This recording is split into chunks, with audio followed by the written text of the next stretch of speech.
রোয়াল ডালের গল্পের দুনিয়াটা কিন্তু বেশ অদ্ভুত, তাই না? মানে যেখানে খুব সাধারণ জিনিসও হঠাৎ করে অসাধারণ আর ভয়ঙ্কর হয়ে উঠতে পারে। তো আজকে আমরা তারই লেখা সেরকমই এক বিখ্যাত ছোট গল্প ল্যাম্ব টু দ্য স্লটারের গভীরে যাব, দেখব এর চুলচেরা বিশ্লেষণ করে। চলুন দেখি কিভাবে একটা শান্ত ভালোবাসায় পরিপূর্ণ সংসার চোখের পলকে একটা ভয়ঙ্কর অপরাধের কেন্দ্রবিন্দুতে পরিণত হয়। প্রশ্নটা শুনেই কেমন অদ্ভুত লাগছে, তাই না? একটা ভেড়ার ফ্রোজেন পা, সেটা আবার খুনের অস্ত্র হয় নাকি? কিন্তু বিশ্বাস করুন, এই অদ্ভুত প্রশ্নটাই কিন্তু পুরো গল্পের একেবারে কেন্দ্রে রয়েছে। চলুন এই অবিশ্বাস্য কিন্তু অসম্ভব বুদ্ধিদীপ্ত প্লটটার আরও গভীরে যাওয়া যাক, যেটার জন্যই গল্পটা এত বছর ধরে সবার মনে গেঁথে আছে। তো গল্পের এক্কেবারে মূলে যে চরিত্রটি রয়েছে তার নাম ম্যারি ম্যালোনি। প্রথম দেখায় তাকে একজন পারফেক্ট স্ত্রী আর হবু মা ছাড়া আর কিছুই মনে হবে না। কিন্তু তার এই শান্ত স্নিগ্ধ চেহারার আড়ালে আসলে কি লুকিয়ে আছে, সেটাই তো গল্পের আসল চমক। দেখুন, গল্পের শুরুতে ম্যারির জগৎটা ছিল খুবই ছোট আর গোছানো। তার স্বামী প্যাট্রিকই ছিল তার সবকিছু। তার জন্য অপেক্ষা করা, তার সবকিছুর যত্ন নেওয়া, এইটাই ছিল ম্যারির একমাত্র কাজ আর আনন্দের উৎস। তার এই নম্র আর ভালোবাসায় ভরা আচরণ দেখলে কেউ দুঃস্বপ্নেও ভাবতে পারবে না যে তার ভেতরে একটা বিধ্বংসী ঝড় ওঠার অপেক্ষা করছে। মেরি ম্যালোনির জীবনটা ছিল যেন ছবির মতো সাজানো, একটা সুন্দর আরামদায়ক ঘর, ভালোবাসার স্বামী আর তাদের প্রথম সন্তানের আসার অপেক্ষা। সবকিছু এক কথায় পারফেক্ট।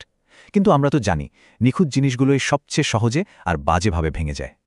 তার প্রতিদিনকার রুটিনটা ছিল একদম একরকম। ঘড়ির কাঁটা মেপে স্বামীর বাড়ি ফেরার জন্য অপেক্ষা, তার জন্য ড্রিঙ্ক রেডি করা, তার ছোট ছোট সব প্রয়োজনের দিকে নজর রাখা।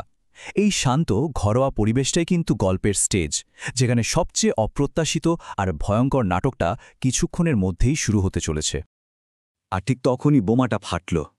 কোনোরকম ভুনিতা ছাড়া প্যাট্রিকের মুখ থেকে বেরোনি একটা মাত্র বাক্য, ম্যারির পায়ের তলার মাটিটাই যেন সরিয়ে দিল। তার এতদিনের সাজানো সংসার, তার সব স্বপ্ন, সব আশা এক মুহূর্তে ভেঙে চুরমার হয়ে গেল। এই বিশ্বাসঘাতকতার আঘাতটা ছিল কল্পনারও বাইরে।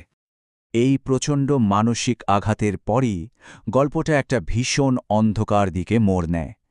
ম্যারির সেই শান্ত কোমল রূপটা যেন একটা মুখোশের মতো খসে পড়ে, আর ভেতর থেকে বেরিয়ে আসে এমন একজন যাকে আমরা আগে কখনো চিনতাম না। হ্যাঁ, ঠিক এই মুহূর্তেটাতেই গল্পের মোড় পুরোপুরি ঘুরে গেল। যে ম্যারি একটু আগেও ছিল ভালোবাসায় মগ্ন একজন স্ত্রী, সেই ম্যারির হাতেই এখন তার নিজের জীবনের স্টিয়ারিং। কিন্তু সে কোন পথে এগোবে? যা ঘটল সেটাকে সাইকোলজির ভাষায় বলে ক্রাইম অফ প্যাশন, মানে তীব্র মানসিক যন্ত্রণা আর রাগের মাথায় হিতাহিত জ্ঞান হারিয়ে ফেলা। ম্যারিও ঠিক তাই করল। সে সোজা বেসমেন্টের ফ্রিজ থেকে ভেড়ার একটা হিমায়িত পা বের করে আনল, আর কিছু বুঝে ওঠার আগে প্যাট্রিকের মাথায় সজোরে আঘাত করল। এটা কোনো প্ল্যান করে করা খুন ছিল না, ছিল জমানো আবেগের এক ভয়ঙ্কর বিস্ফোরণ। কিন্তু আসল চমকটা তো এর পরে। খুনের ঠিক পরেই ম্যারির যে প্রতিক্রিয়া, সেটা ছিল একেবারে অবিশ্বাস্য। তার শোকটা যেন হুট করে উবে গিয়ে একটা ঠান্ডা মাথায় করা প্ল্যানিংয়ে পরিণত হলো। ভাবা যায়, সে একদম স্বাভাবিকভাবে মুদির দোকানে গেল, নিজের জন্য একটা পাকা অ্যালিবাই তৈরি করল, আর তারপর বাড়ি ফিরে এমনভাবে পুলিশকে ফোন করল যেন সে কিচ্ছুটি জানে না। মানে তার এই পাল্টে যাওয়াটা সত্যি মাথা ঘুরিয়ে দেওয়ার মতো। আর এখানেই তো রোয়াল্ড ডালের লেখার আসল জাদুটা। পুলিশ অফিসাররা যখন খুনের অস্ত্র নিয়ে নিজেদের মধ্যে আলোচনা করছে, তারা ভাবছে ব্যাপনটা নিশ্চয়ই লোহার ভারী কোনো জিনিস হবে। তারা ঘনাক্ষরেও টের পাচ্ছে না যে খুনের সেই অস্ত্রটা তাদের থেকে মাত্র কয়েক ফুট দূরে ওভেনের ভেতরে রান্না হচ্ছে। এটাই গল্পের সবচেয়ে বিখ্যাত আর শকিং টুইস্ট। ম্যারি সেই ভেড়ার পা রান্না করে তদন্ত করতে আসা অফিসারদেরই খেতে দেয়, আর তারা খুনির অস্ত্র খুঁজতে খুঁজতে সেই অস্ত্রটাই গোগ্রাসে খেয়ে শেষ করে দেয়।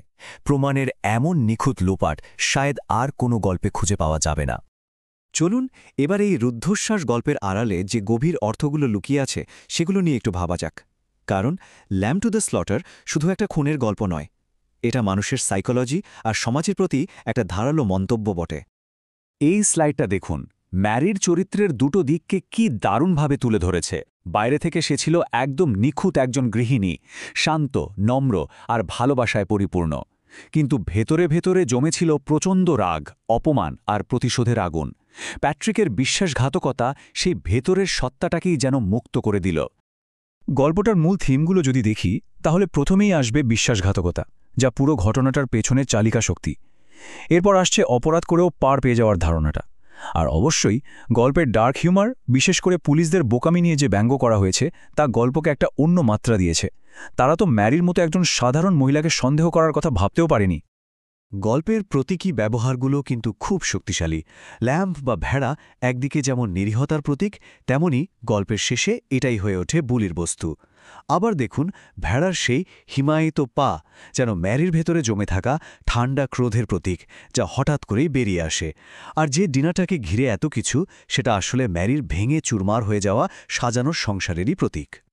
কিন্তু প্রশ্ন হল, এত বছর পরেও ল্যাম্ব টু দ্য স্লটার পাঠকদের মনে এমনভাবে গেঁথে আছে কেন? কি এমন আছে এই গল্পে যা এটাকে একটা কালজয়ী গল্পে পরিণত করেছে? এর কারণ আসলে অনেক। গল্পের শেষে সেই অবিশ্বাস্য টুইস্ট, অদ্ভুতরে ডার্ক হিউমার আর একজন সাধারণ মানুষের অসাধারণ হয়ে ওঠার যে মনস্তাত্ত্বিক বিশ্লেষণ, অসাধারণ। রোয়াল্ড ডালের লেখার ধরনটাই এমন যে তিনি খুব সহজ ভাষায় মানুষের মনের জটিল দিকগুলো তুলে ধরেন, আর শেষ দৃশ্যের সেই আইরনি বা ব্যঙ্গাত্মক পরিস্থিতিটা তো ভোলার কোনো উপায়ই নেই। শেষ পর্যন্ত গল্পটা আমাদের একটা খুব জরুরি কথা মনে করিয়ে দেয়। কাউকে তার বাইরের চেহারা বা আচরণ দেখে বিচার করাটা কত বড় ভুল হতে পারে।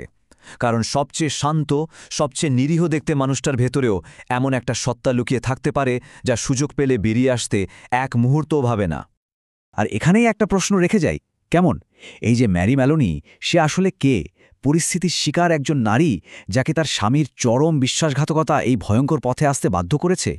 নাকি সে আসলে একজন ঠান্ডা মাথার শিকারী, যে কিনা একটা নিখুঁত অপরাধ করে সমাজের চোখে ধুলো দিয়ে স্রেফ বেঁচে গেল? কি মনে হয়? উত্তরটা হয়তো এই দুটোর মাঝামাঝি কোথাও লুকিয়ে আছে। আচ্ছা, আপনারা কি ভাবছেন বলুন তো?